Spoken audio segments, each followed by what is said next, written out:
तेरी कृपा बिना न लगे एक भी अणु, लेते हैं श्वास तेरी कृपा से तनु तनु।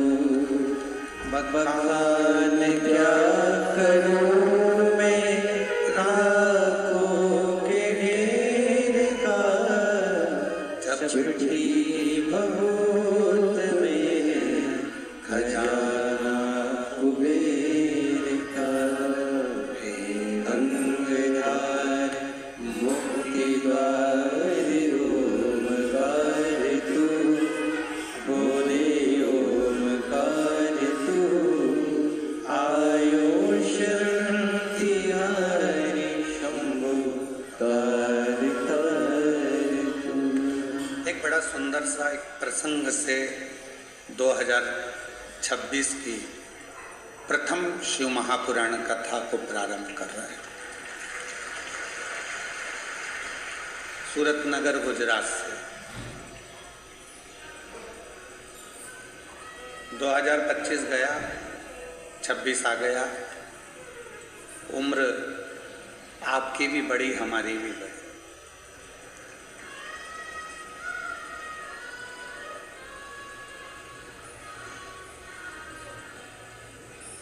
कोई 21 का था तो 22 का हो गया, कोई 25 का था तो 26 का हो गया, कोई 29 का था तो 30 का हो गया, कोई 50 का था तो 51 का हो गया।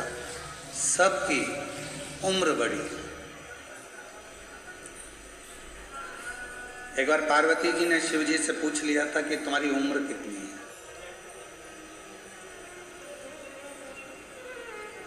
और यदि गुजरात वालों को मालूम हो, या जितने लोग इस पवित्र कथा को टीवी के माध्यम से, आस्था चैनल के माध्यम से, सोशल मीडिया के माध्यम से, यूट्यूब फेसबुक के माध्यम से सुन रहे हैं,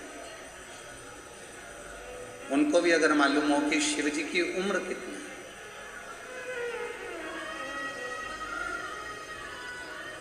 भगवान शंकर की अवस्था कितनी है,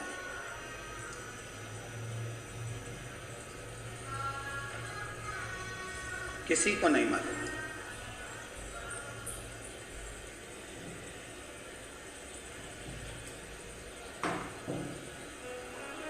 एक कोई अन्य व्यक्ति से पूछा जाए कि ये धर्म कब का है, या वो धर्म कब का है, या क्रिश्चियन धर्म कब का है, मुस्लिम धर्म कब का है, ये धर्म कब का है, वो धर्म कब का है, तो बताया जा सकता है कि ये धर्म इनका, और इसको धर्म नहीं, पंथ इनका ऐसे चल। पर कोई तुमसे पूछे कि हमारा सनातन धर्म कब का है, तो उसका कोई अंदाजा नहीं लगाया जा सकता। जब से पृथ्वी, अग्नि, आकाश, वायु, जल है, तब से ये सनातन धर्म निश्चित आनंद के साथ, इसका कोई अंदाजा नहीं लगा सकते। इसको बोल भी नहीं सकते कि तुम्हारी उम्र कितनी है, सनातन धर्म की उम्र कितनी हो गई, कितने साल का हो गया, हमारा हिंदू धर्म, हमारा सनातन धर्म कितने वर्ष का हो गया, ये कोई नहीं बता सकता।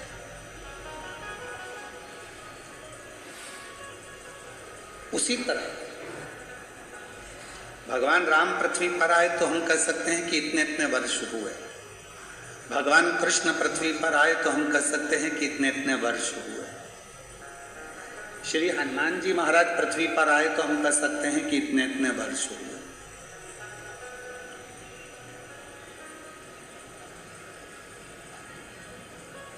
परशुराम भगवान पृथ्वी पर आए तो हम कह सकते हैं कि इतने इतने वर्ष हुए। सारे देवताओं का बताया जा सकता है कि इतने वर्ष हुए हैं, पर भगवान देवादिदेव महादेव के लिए कोई पुराण, कोई शास्त्र, कोई वेद ये नहीं बता सकता कि शंकर भगवान कितने वर्ष पुराने हैं या शिव जी की उम्र कितनी है, अवस्था कितनी है, ये शिव जी के लिए कोई नहीं बता सकता। इसको बताना बहुत कठिन है। इसको जानना बहुत कठिन है। तो पार्वती जी ने शिव जी से प्रश्न किया, और प्रश्न भी इतना सुंदर था कि तुम्हारी अवस्था कितनी है, तुम्हारी उम्र कितनी है।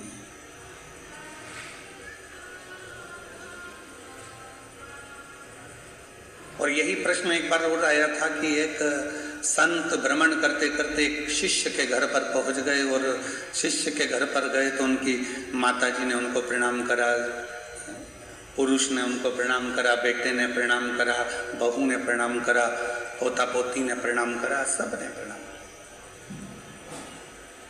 और संत ने भी पूछा,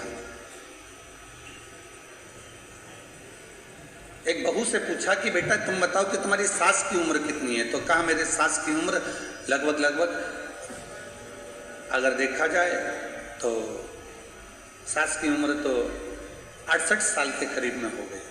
अच्छा, तुम्हारे ससुर की उम्र कितनी है? तो कहा ससुर की उम्र लगभग 45 साल के करीब में हो गई। सास कितने की है? जम के बोलो। 68 की। ससुर कितने का है? 45 का। फिर पूछा बेटा ये बताओ कि तुम्हारी उम्र कितनी है? कहा गुरुजी मैं 38 साल की। अच्छा, पति की उम्र कितनी है? कहा गुरुजी बस कल ही पैदा हुए हैं, कल। गुस्सा आ गया सास को, मेरी बहू कितना झूठ बोलती है, खुद की उम्र सही बताई, बाकी की सबकी उम्र झूठ बताई। मेरा पति अगर 45 साल का होगा और मेरी उम्र 68 साल की होगी तो क्या शादी हुई होती? और पति अगर कल पैदा हुआ है तो इसकी शादी किसके साथ हुई? ये पक्की झूठ बोल रही है। इतने में तुरंत गुरुजी ने कहा, संत बोले माँ मैंने आपकी बहू से उम्र नहीं पूछी है, मैंने आपकी बहू से पूछा कि कौन कितने समय से भगवान शंकर की भक्ति में लगा है, मैंने ये पूछा। कोई 68 साल, कोई 45 साल, कोई 38 साल, और पति को रोज कहती थी कि शंकर जी के मंदिर में 1 लोटा जल चढ़ाने चलो, 1 लोटा जल डालने चलो। वो कल से जाना चालू करा है तो पति की उम्र भी बस कल से ही प्रारंभ हुई है। जिसने अपनी जिंदगी में जो अच्छा काम किया और जिस दिन से प्रारंभ किया, समझ लेना कि तुम्हारी असली उम्र उस दिन से प्रारंभ हो गई।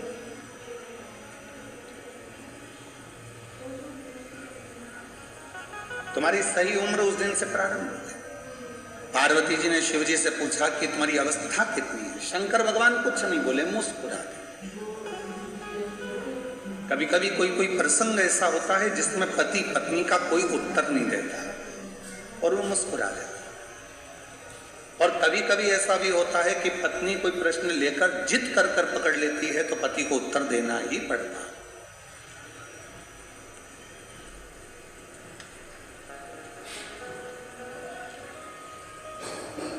कभी कभी ऐसा भी होता। तो पार्वती जी ने हाथ जोड़कर कहा कि तुम्हारी अवस्था कितनी है, तुम्हारी उम्र कितनी है? शिव जी कुछ नहीं कहते, मुस्कुरा देते हैं, हंस देते हैं, पर शंकर भगवान कोई उत्तर नहीं देते। फिर पार्वती जी ने वापस पूछा, फिर पुनः पूछा तुम्हारी उम्र कितनी? उत्तर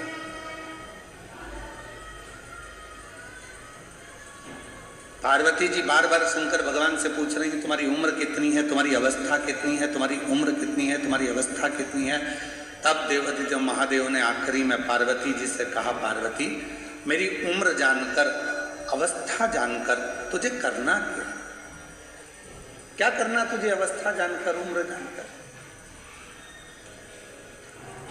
शिव जी बोले, सुन पार्वती, मनुष्य की अवस्था कितनी भी हो, उम्र कितनी भी हो, पर हृदय हमेशा उसका जवान होना चाहिए, मन उसका युवान होना चाहिए। क्योंकि 80 साल की उम्र में भी अगर वो काम कर रहा है, 70 साल की उम्र में भी काम कर रहा है, और उसका मन अगर जवान है, उसका हृदय अगर युवान अवस्था का है, तो फिर वो धोखा नहीं खा सकता। अपने कर्म को पूरी लगनता से करता जाता, पूरी लगनता से।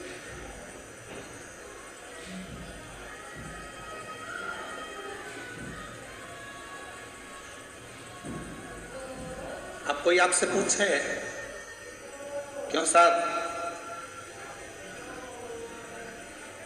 भारत की भूमि का संचालन कर रहे माननीय प्रधानमंत्री जी की उम्र कितनी है? आप कहोगे 75 के हो, पर आज का नवयुवक लड़का जितनी बजे अपना कमरा नहीं छोड़ पाता, उससे पहले माननीय प्रधानमंत्री जी नरेंद्र भाई मोदी जी अपना भवन छोड़कर जनमानस के बीच में पहुंच जाते हैं। इसको कहते हैं अवस्था नहीं देखना, भीतर की युवानता देखना। इसको अवस्था नहीं देखते, इसको भीतर की युवानता देखते हैं। अपने भीतर, अपने हृदय, अपने मन की युवा अवस्था।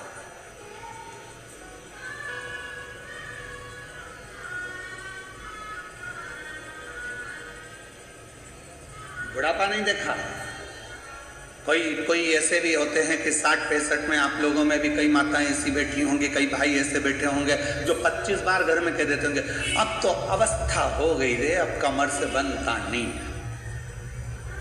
अब तो ये पाँव बहुत दुखे, हमारा घोड़ा बहुत बहुत दुखता है, अब ये पाँव, अब मुझसे चलते बनता नहीं। अब तुम 60 की, 65 की, 55 के, 50 के, कई बहुएं तो 40 साल की, 35 साल की, तो भी उनकी कहीं कमर दुखे, कहीं सिर दुखे, कहीं कोहनी दुखे, कहीं हाथ दुखे, कहीं नेत्र दुखे, दिन भर उनका कुछ ना कुछ दुखता रहता है। तो जरा विचार करिएगा महाराज, भीतर से वो अवस्था से बूढ़ी नहीं हो रही है, वो भीतर से बूढ़ी होती चली जा रही हैं। और शिव महापुराण की कथा कहती है, शंकर की कथा कहती है, शंकर भगवान कितने साल के हो गए, अवस्था कितनी हो गई, किसी को नहीं मालूम, परंतु शंकर भगवान के हृदय की तरुणाई, शिव जी के हृदय की युवान अवस्था कभी खत्म नहीं होती। वो लगनता से अपने कर्म के प्रति जागरूक बने रहते हैं।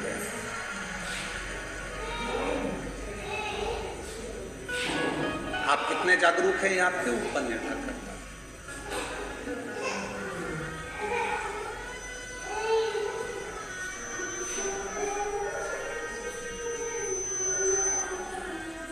कोई 40 साल में ही पूरा बूढ़ा मान लेता है अपने आप को, कोई 50 साल में ही अपने आप को पूरा बूढ़ा मान लेता है, कोई 60 साल में अपने आप को बुजुर्ग मान लेता है, कोई 70 साल में आकर बुजुर्ग मान लेता है, और कोई ऐसा भी है जो 80, 85, 90 में भी पहुंचने के बाद अपने आप को बूढ़ा नहीं मानता, अपने काम की लगनता में लगा रहता है और अपने हृदय को युवान अवस्था में रखता है।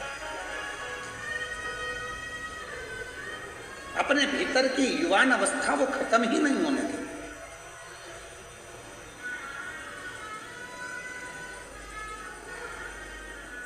दो 2025 चले गया, 2026 आ गया, और 26 की ये पहली कथा चालू हो गई।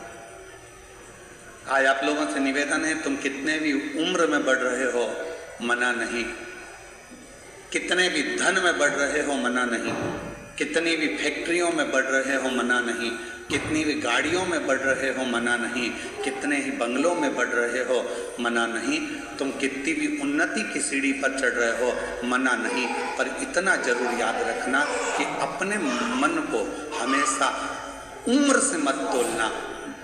उम्र कितनी भी बढ़ जाए, बंगले कितने भी बढ़ जाए, गाड़ी कितनी भी बढ़ जाए, फैक्ट्री कितनी भी बढ़ जाए, गाड़ियां कितनी भी बढ़ जाए, पर मन को हमेशा युवान रखना, तरुण रखना, और जिस मन से आपको दुनिया का सारा कार्य करना, उस मन की तरुणाई को रखिए। किसी ने कह दिया तुम्हारे बस का ये नहीं है, ऐसा हो नहीं सकता कि मेरे बस का नहीं, मैं तो करके मान। किसी ने कह दिया तुम ये नहीं कर सकते, क्यों नहीं कर सकते, मेरे मन का पूरा विश्वास है, मैं ये कार्य कर रहूंगा।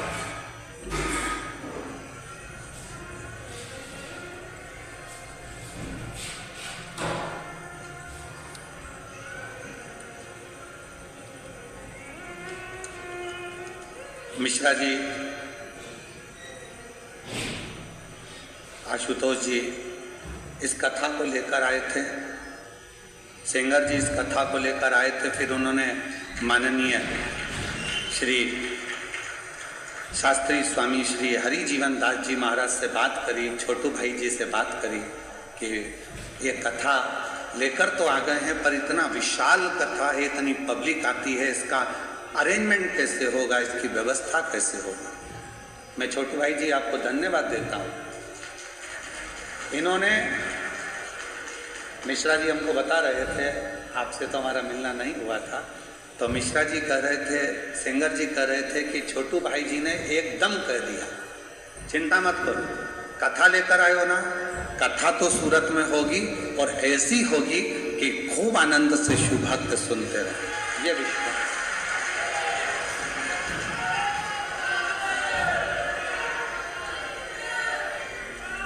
मैं बहुत बहुत साधुवाद देता हूँ छोटू भाई जी आपको, साथ में मिश्रा जी, सेंगर जी आपको, और उससे ज़्यादा साधुवाद देता हूँ लड्डू गोपाल गौशाला के माननीय हरिजीवन दास जी महाराज जी को, जिन्होंने इस कथा को बड़ी सरलता और सहजता के साथ में संजोया। बहुत सारा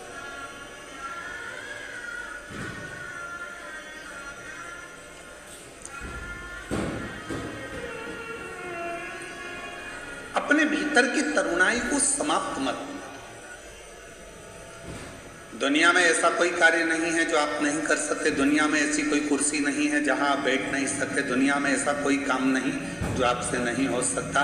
बस अपने भीतर की तरुणाई को जब आपने जागृत रखा है तो वो तरुणाई के साथ में आप आगे बढ़ेंगे तो अपने जीवन में सारी उलझनों को मिटाते हुए आगे बढ़ते बढ़ते अपनी मंजिल तक पहुंच ही जाओ।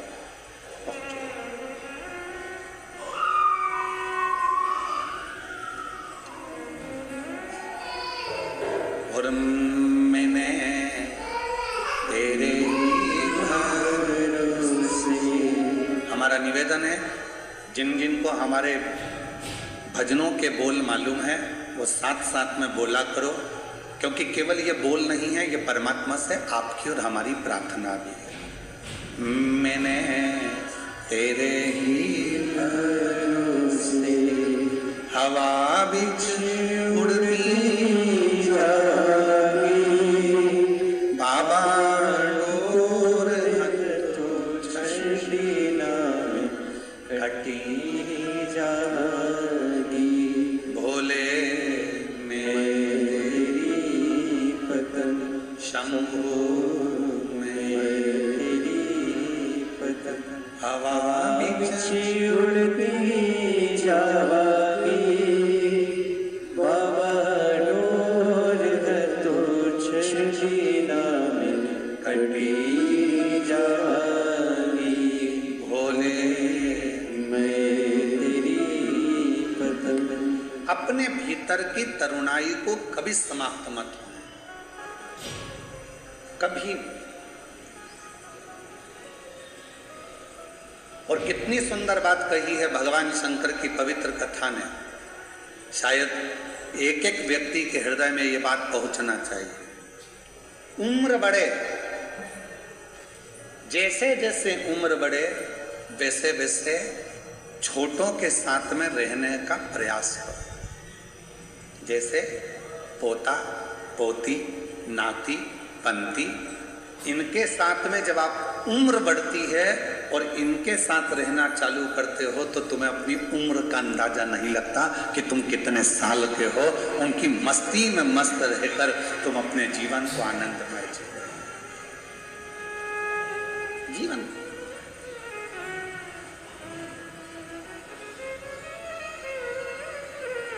भगवान शिव जी से पूछा, भगवान देवादिदेव महादेव 33 कोटि देवता में केवल एक देवादिदेव महादेव ऐसे हैं जिनकी बहुएं भी आई, जिनके नाती पंती भी हुए। देवादिदेव महादेव ऐसे हैं, 33 कोटि देवता में केवल एक शंकर भगवान ऐसे हैं, किसी देवता ने अपनी लड़की का कन्यादान नहीं करा, पर 33 कोटि देवता में केवल देवादिदेव महादेव ऐसे हैं जिन्होंने अपनी बेटी का कन्यादान भी करा। अशोक सुंदर 33 कोटि देवताओं में एक देवता भगवान देवादिदेव महादेव ऐसे हैं जो कन्या दान भी करे हैं, जिनके घर में बहुएं भी आई हैं, रिद्धि सिद्धि भी आई है, जिनके घर में शुभ लाभ पोते भी आए हैं, फिर पर पोते आमोद और प्रमोद भी आए हैं। शंकर भगवान के पोते तो आए शुभ लाभ, साथ में अमोद और प्रमोद भी आए, उनके पर पोते भी आए। केवल शिव तो पार्वती जी से शिव जी ने कहा कि मेरे मन की युवानता का एक कारण और है कि मैं भीतर से बूढ़ा नहीं हुआ, मैं भीतर से बूढ़ा कभी नहीं हुआ।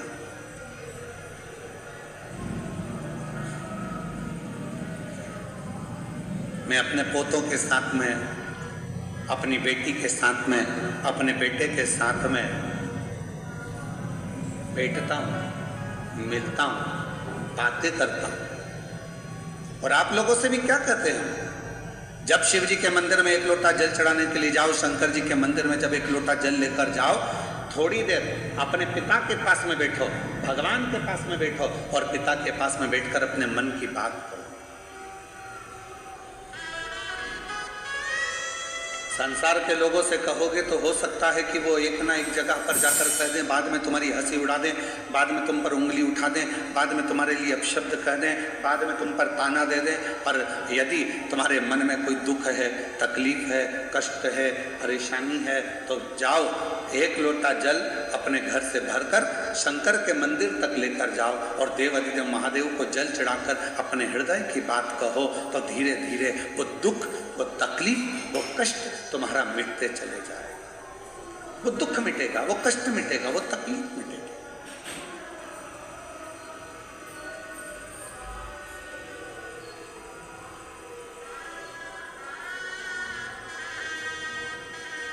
और शंभु शरणे पड़ी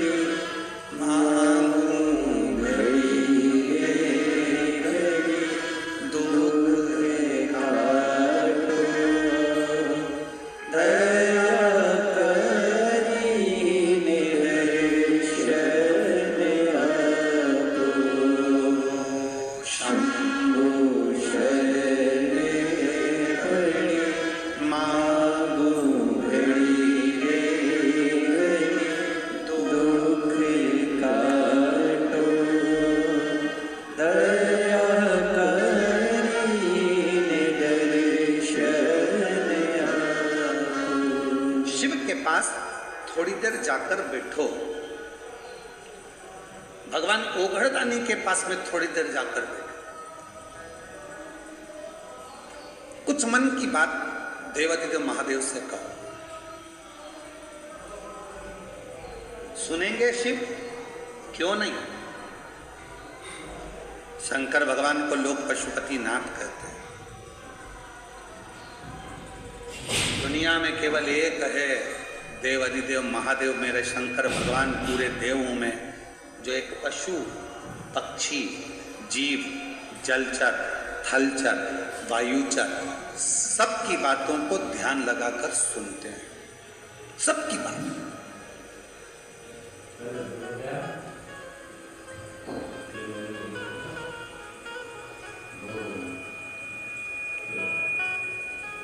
और मेरे ओघड़दानी, मेरे शंकर भगवान जब सबकी बातों को ध्यान लगाकर सुनते हैं तो उनके उस बोले हुए वचन को पूर्ण भी करते हैं।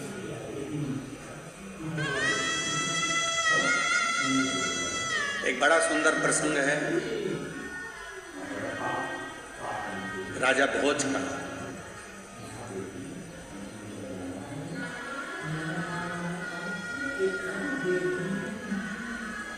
भगवान शंकर के परम भक्त थे राजा भोज, शिव के उपासक थे राजा भोज।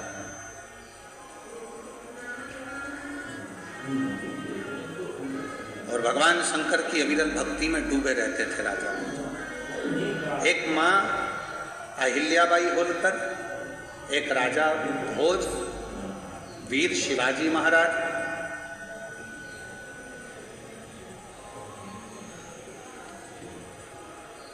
ऐसे शिव के भक्त थे जो भगवान शंकर की अविरल भक्ति में दिन रात डूबे रहते थे।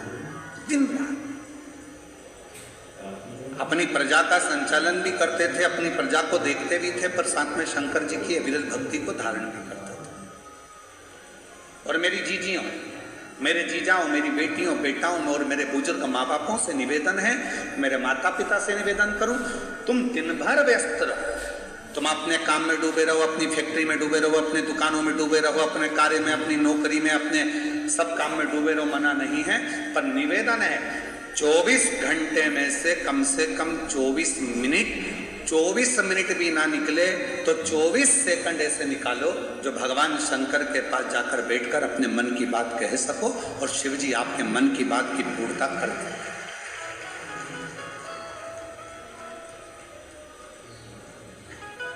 कुछ क्षण भगवान के पास बैठा जाए और जब हम उनके पास में बैठेंगे, अपने हृदय की बात कहेंगे तो कुछ ना कुछ वो सुनेंगे, जरूर सुनेंगे।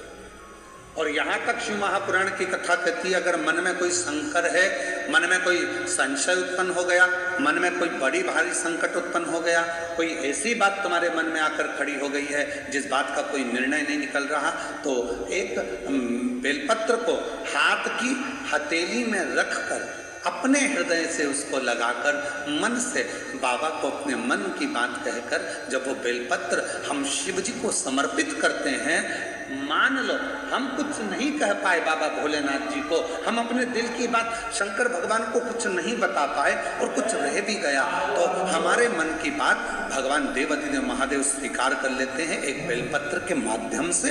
जो हम चाहते हैं शिव उसको स्वीकार कर हमारी झोली खुशियों से भरना प्रारंभ कर देते। एक बेलपत्र हमारी पूरी बात को शिव जी तक कह देते।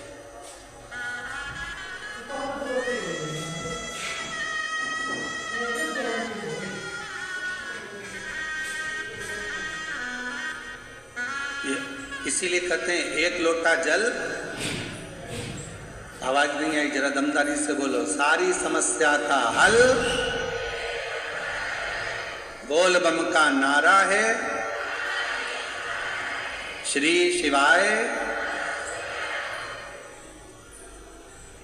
अपने मन की बात शिव से कहना, भगवान शंकर से कहना, हृदय से कहना, स्वीकार है।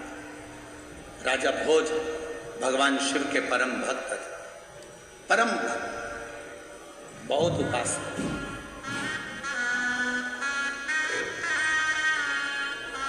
और शिव की अविरल भक्ति में दिन रात राजा भोज लगे रहते थे, भगवान शंकर की आराधना करा करते थे। एक बार राजा भोज ने एक बहुत जरूरी मीटिंग उठाई, सभा बुलाई। सारे सभा में सभासद आ गए, बैठ गए, सब सभासद बैठकर बात करने लगे और सब ने बैठकर जब बातें करना प्रारंभ करी तो राजा भोज के मंत्री को खड़ा करा और मंत्री ने कहा कि हमारे राजा भोज की इस भूमि पर, इस नगर पर, इस राज्य में आसपास के लगभग 14 देश के राजाओं ने अपनी सेना तैयार कर इस भोज नगरी पर आक्रमण करने का प्रयास कर दिया है और विचार कर लिया है, कुछ दिन में राजा भोज की इस नगरी पर आक्रमण होगा। राजा भोज की इस नगरी पर आक्रमण होगा। उसमें विद्वान को भी बिठाया, संतों को भी बिठाया, साधुओं को भी बिठाया, तपस्वियों को भी बिठाया, सन्यासियों को भी बिठाया। पूरी सभा लगी थी और संपूर्ण सभा में एक ही निर्णय बताया गया कि 14 देश के 14 प्रदेश के राजाओं ने सेना तैयार करी है और सेना तैयार कर वह आक्रमण कर रहे हैं। अब क्या करें? निर्णय दिया जाए, कैसे लड़ा जाए, निर्णय दिया जाए। इतने में मंत्री ने कहा, महाराज अपने पास में तो एक देश से लड़ने की सेना है, बाकी के देशों से लड़ा जाए इतनी सेना हमारे पास में नहीं। हमारे पास इतनी सेना नहीं है कि हम बाकी के लोगों से लड़ सकें, बाकी के लोगों के पास में इतने सारे देशों के युद्ध एक साथ में कर सकें, ये हमारे बस की बात नहीं है। तो अब कोई निर्णय निकाला जाए, तो सब ने निर्णय निकाला, सब ने कुछ कहा, कोई कुछ कहता था, कोई कुछ कहता था, कोई कहता था कि अपने देश में चारों तरफ खड्डे खोद कर उसमें आग लगा दी जाए जिससे दूसरे देश का व्यक्ति हमारे देश में ना आए। फिर किसी ने कहा हिंसक पशु पक्षियों को छोड़ दिया जाए जिससे ये सब समाप्त हो जाए। डीले कर तुम कम करो, बाहर की आवाज़ थोड़ी ज़्यादा आ रही है, उसको कम करो। कुछ ना कुछ ऐसा करा जाए जिससे ये सब हमारे पास में ना पहुंचे ना। तो फिर करें क्या? उसी में एक विद्वान बैठा हुआ था, उस विद्वान ने तुरंत कहा, एक काम करते हैं, हमने सुना है कि भगवान देवादिदेव महादेव को अगर प्रसन्न कर लिया जाए और भगवान शंकर यदि प्रसन्न हो गए, शिव यदि प्रसन्न हो गए, तो फिर कुछ भी दूसरा देश का कोई सैनिक हमारा बाल बांका नहीं कर सकता।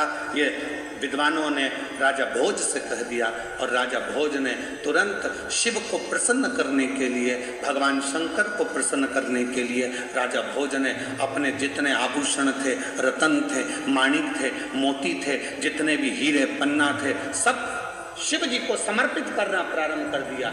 जगह जगह पर जाते भगवान शंकर की पूजन करते, जिस ज्योतिर्लिंग में जाते शिव की आराधना करते, शंकर भगवान पर सोना चांदी हीरा पन्ना चढ़ा देते, माणिक चढ़ा देते, मोती चढ़ा देते, रतन चढ़ा देते, आभूषण चढ़ा देते, सारे जगह पर जा जाकर शंकर की आराधना करते, माणिक मोती हीरा पन्ना सोना चांदी सब चढ़ाते, पर शिव जी प्रसन्न नहीं।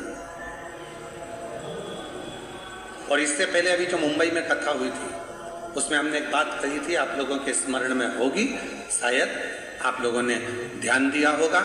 उस कथा में कहा था, मेरे शंकर भगवान को रिझाने के लिए बहुत सारे धन की जरूरत नहीं है, मेरे शंकर भगवान को रिझाने के लिए बहुत सारे वस्त्र की जरूरत नहीं है, मेरे शंकर भगवान को रिझाने के लिए बहुत सारे आभूषण की जरूरत नहीं है, मेरे शंकर भगवान को रिझाने के लिए बहुत सारा आडंबर की जरूरत नहीं है, मेरे शंकर भगवान को रिझाने के लिए बहुत सारे वस्त्र बदलने की जरूरत नहीं है।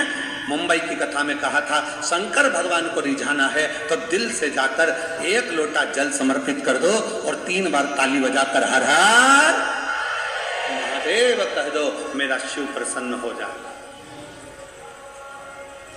मेरा शंकर प्रसन्न हो जाए।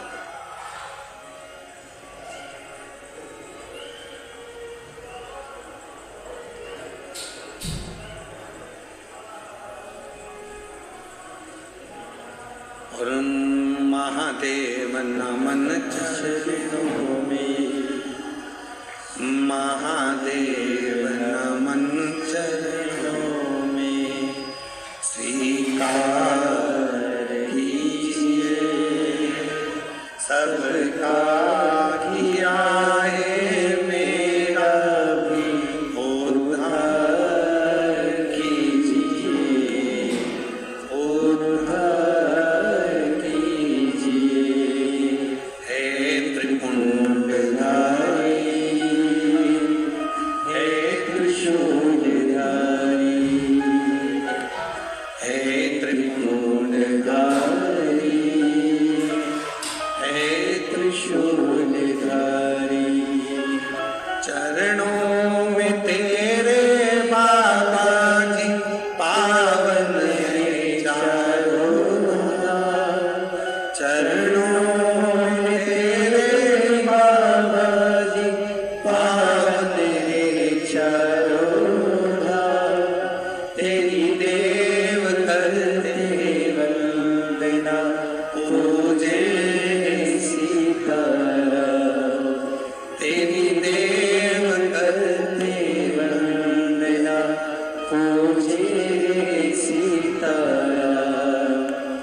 सबका किया है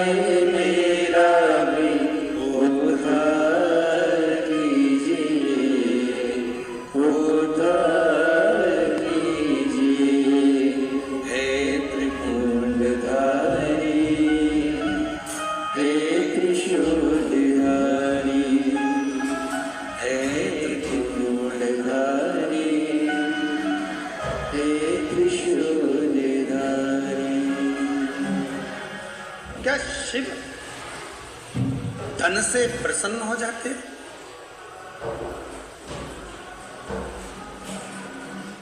क्या शंकर भगवान वैभव से प्रसन्न हो जाते हैं? क्या शंकर भगवान बहुत सारे माणिक मोती हीरा सोना चांदी अंबर पीतांबर से प्रसन्न हो जाते हैं?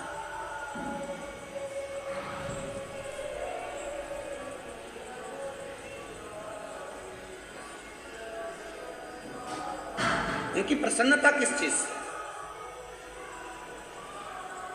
हमारे सूरत वाले सोमानी जी बैठे हैं जिनका कपड़ों का यहाँ काम है।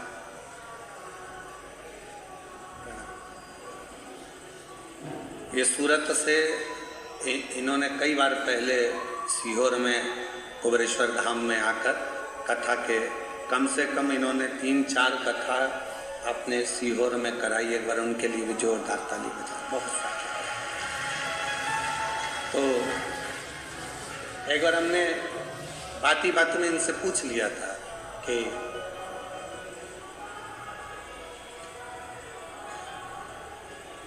आपको कुबेरेश्वर धाम का बहुत पहले की बात है, लगभग 2017 की बात होगी, 15-16-17 में ऐसा कुछ समय होगा। तो हमने इनसे पूछा कि आपको कुबेरेश्वर धाम का पता किसने बता दिया तो तुम यहाँ सीहोर आ गए कुबेर भंडारी के दर्शन करो। 15-16 की बात होगी, 2015-16। तो सोमानी जी कहते हैं कि गुरुजी हम तो इधर से निकल रहे थे, हम उज्जैन दर्शन करें महाकाल बाबा के और यहाँ से हम कहीं दूसरे मार्ग इन्होंने बताया था वहाँ जा रहे थे। तो हमारा मन ऐसा करा कि यहाँ हम उस समय पर कुबेरेश्वर बाबा का धाम हमने देखा नहीं था। हमारा मन करा कि यहाँ कोई स्थान ऐसा है जो हमको खींच रहा है।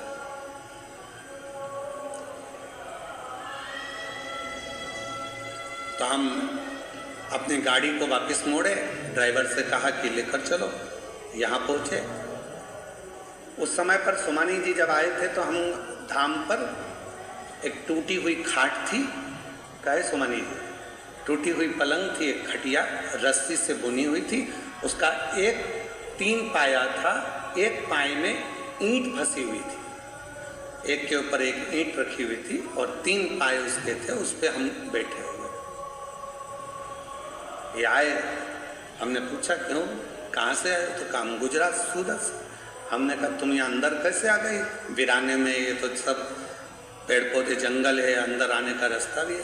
कहा बस ऐसा लगा कि अंदर कुछ है, आए। छोटा सा झोपड़ा था ये। उस दिन 1 दिन रुके, 2 दिन रुके, 3 दिन रुके। 3 दिन बाबा की खूब कंकर संकर सेवा करी और चले गए। चौथी बार आए तो ना जाने 4-5 गाड़ी भर के आ गए। फिर आए तो हमने फिर पूछा कि ऐसा क्या मिलता है तुमको कुबेरेश्वर धाम आने पर? तो कहा यहाँ आने वाला व्यक्ति कभी खाली नहीं रहता, जितनी बार आता है उतनी बार लेकर जाता है। ये हम कहें आपको सोमानी जी, केवल एक कुबेरेश्वर धाम ही नहीं, इस व्यासपीठ पे कथा करते करते करते करते 30 साल से ऊपर हो गया, पर ध्यान लगाया है इस कथा में।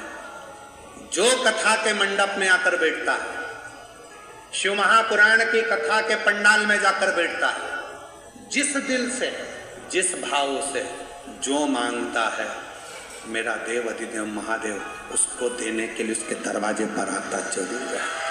ये देखा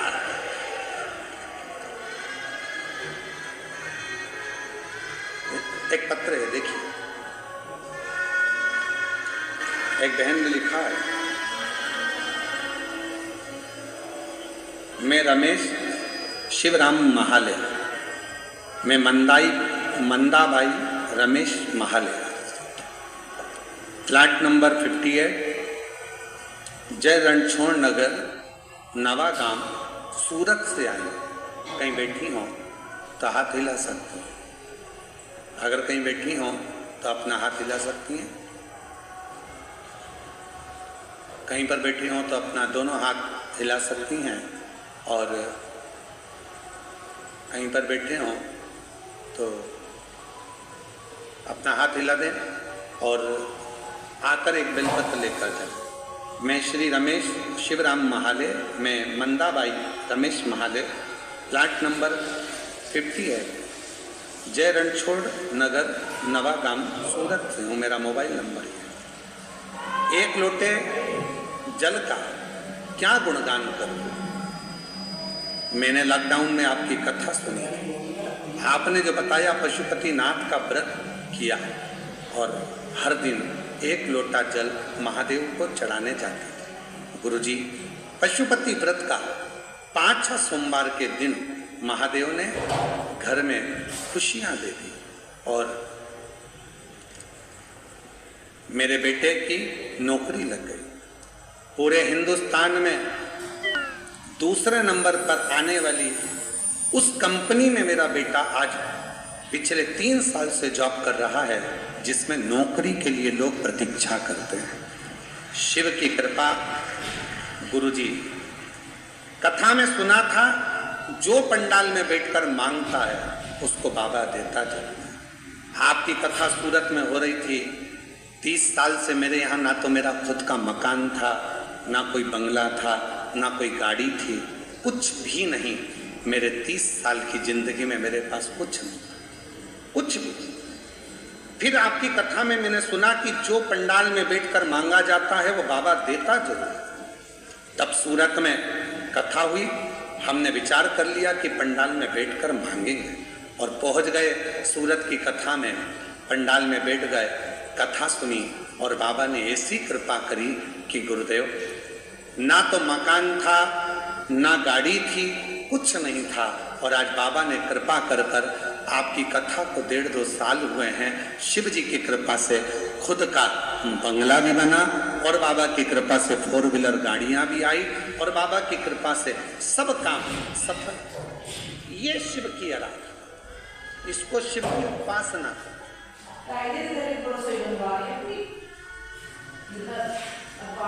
एक पत्र और है। अच्छा,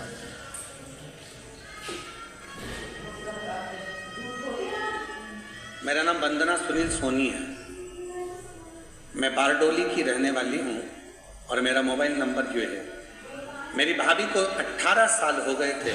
उन्हें 18 साल से कोई संतान का सुख नहीं था। गुरुजी, हमने बहुत बड़े हॉस्पिटलों में इलाज कराया पर कोई असर नहीं हुआ। गुरुजी, आपने बोला था दवा के साथ साथ में दुआ भी करो। गुरुजी, एक दिन आपकी कथा सुनी और मेरे भाभी को पशुपति व्रत और सफेद आंकड़े की जड़ का उपाय के बारे में बोला। तब मेरी भाभी ने पशुपति व्रत करने प्रारंभ किया और गुरुजी, मेरी भाभी ने 4 बार पशुपति व्रत करा, सफेद आंकड़े की जड़ का उपाय भी किया। तब मेरी सहेली ने सीहोर से लाया हुआ रुद्राक्ष दिया, उसका भी रोजाना अभिषेक कर कर उसका पानी पिलाना चालू किया।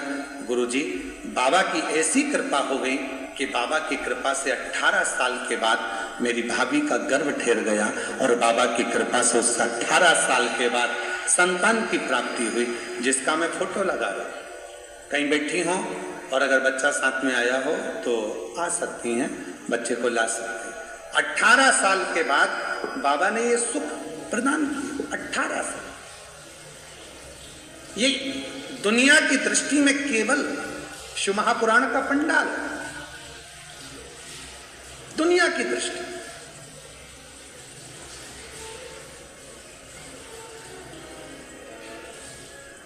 मेरी जीजियों, मेरे जीजाओं, मेरी बेटियों, बेटाओं, मेरे बुजुर्ग माँ बाप, याद रखना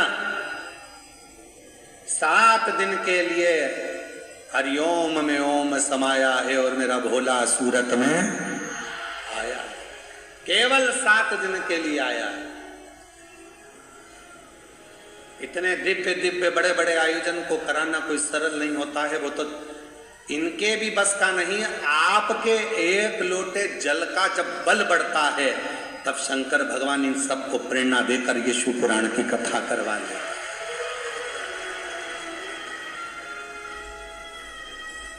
निमित्त बनाया, इसमें मिश्रा जी को, सेंगर जी को, छोटू भैया जी को, साथ में छोटू भाई जी को, फिर साथ में महंत जी को, लड्डू गोपाल गौशाला को, इन सबको एक बाबा ने जोड़ा है। किसके लिए जोड़ा? तुम्हारे लिए।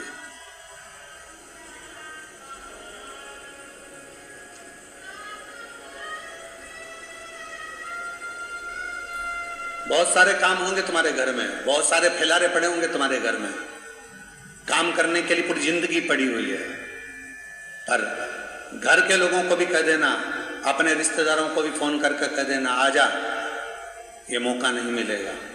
उसके दरवाजे पर बैठकर उसको अपने दिल की बात कहकर खाली झोली को भरने का ये मौका मिला है। उम्मीद है मेरा बाबा मुझे खाली नहीं दे।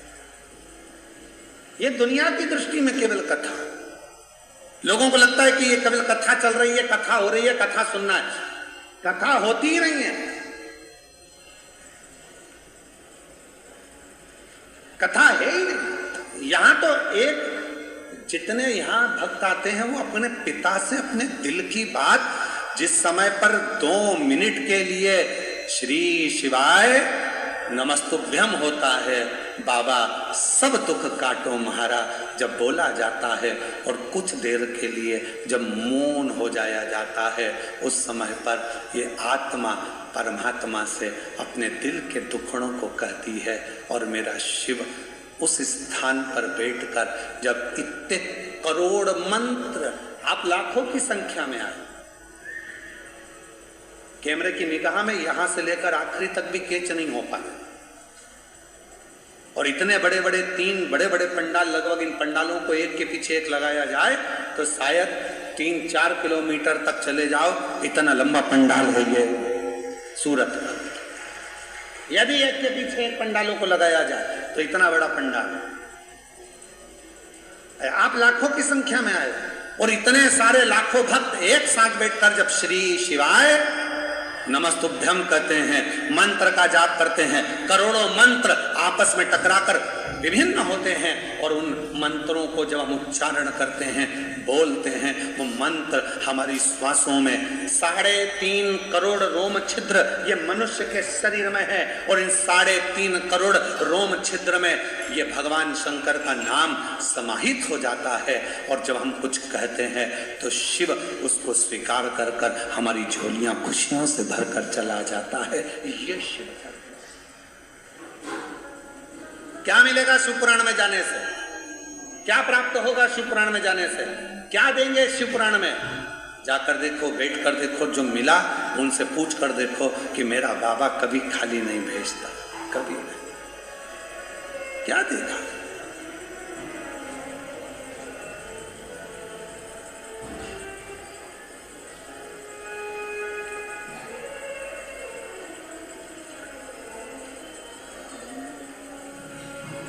जो दिल से मांगोगे वो दिल से दे देगा, जो दिल से मांगोगे वो दिल से दे देगा। बस आप दिल से जो बोलोगे वो दिल से प्रदान करेगा। जो दिल से मांगोगे वो दिल से दे देगा, जो दिल से मांगोगे वो दिल से दे देगा। मेरा भोला भंडारी रे खाली झोली भर देना, मेरा भोला भंडारी रे खाली झोली भर देगा। मेरा भोला भंडारी रे खाली झोली भर देगा। मेरा भोला भंडारी रे खाली झोली भर देगा। जो दिल से मांगोगे वो दिल से दे देगा, जो दिल से मांगोगे वो दिल से दे देगा। शंभो मेरा भोला भंडारी रे झोली भर देगा। मेरा भोला भंडारी रे खाली झोली भर देगा।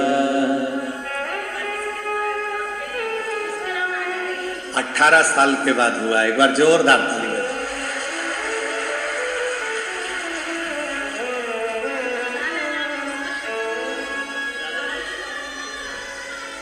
रोते नहीं, खुश हो। आंसू पोछो, पहले आंसू पोछ के जाओ। अब तो दे दिया बाबा ने, अब क्या सोचो।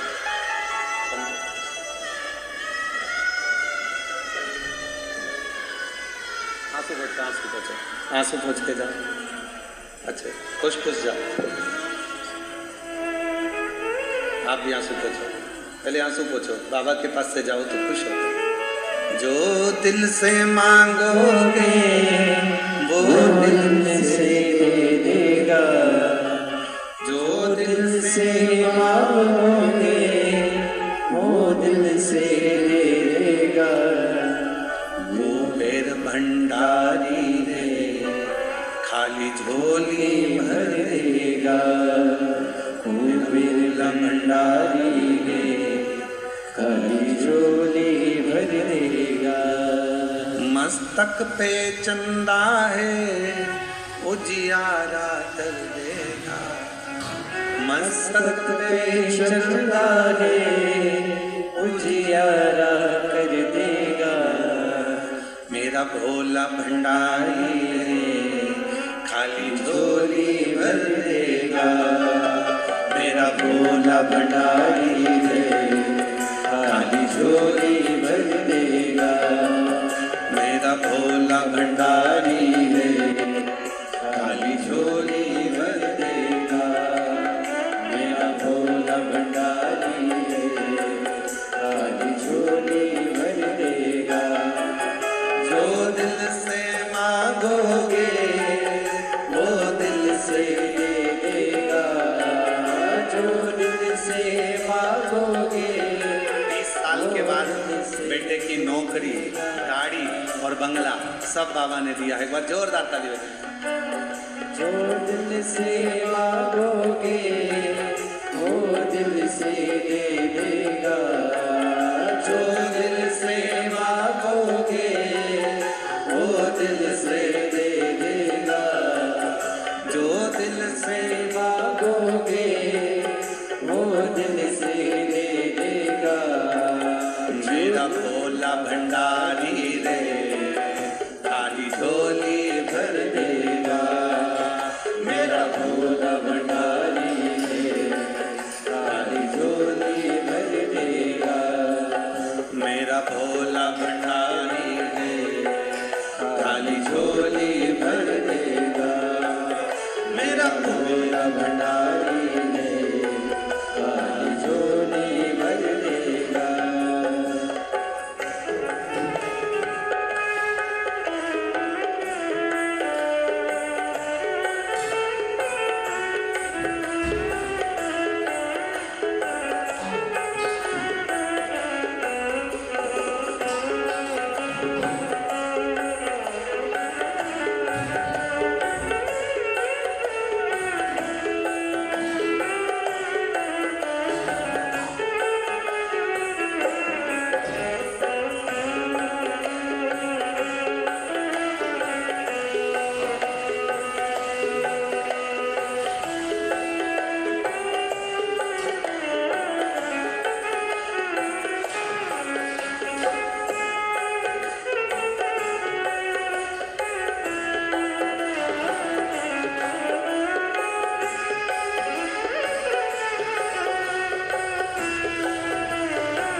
मस्तक पे चंदा है उजियारा कर देगा, मस्तक पे चंदा है उजियारा कर देगा। मस्तक पे चंदा है उजियारा कर देगा, मस्तक पे चंदा है उजियारा कर देगा। मेरा भोला भंडारी है खाली झोली भर देगा, मेरा भोला भंडारी है खाली झोली भर देगा। मेरा भोला भंडारी है खाली झोली भर देगा, मेरा भोला भंडारी है खाली झोली भर देगा।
बाबा देवाधिदेव महादेव को अपने मन का भाव बड़े हृदय से पहले से बाबा को प्रार्थना करिए, विनय करिए, निवेदन करिए, बाबा को अपने मन का भाव करिए। जहाँ जगह मिले वहाँ बैठ जाओ और दिल से बाबा को अपने मन का भाव करिए।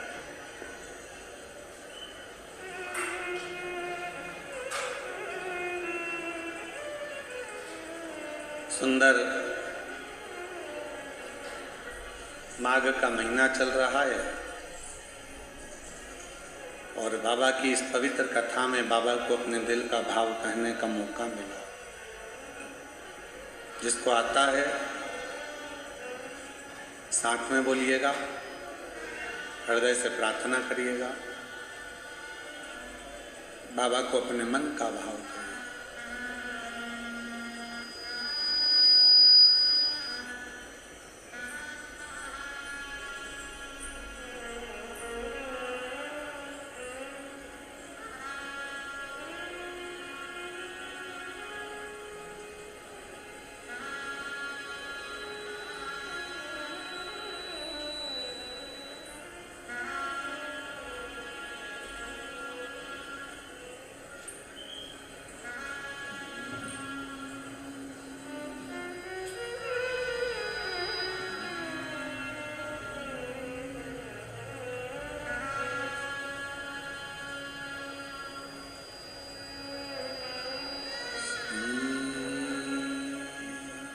शिवाय नमस्तु श्री शिवाय नमस्तु श्री शिवाय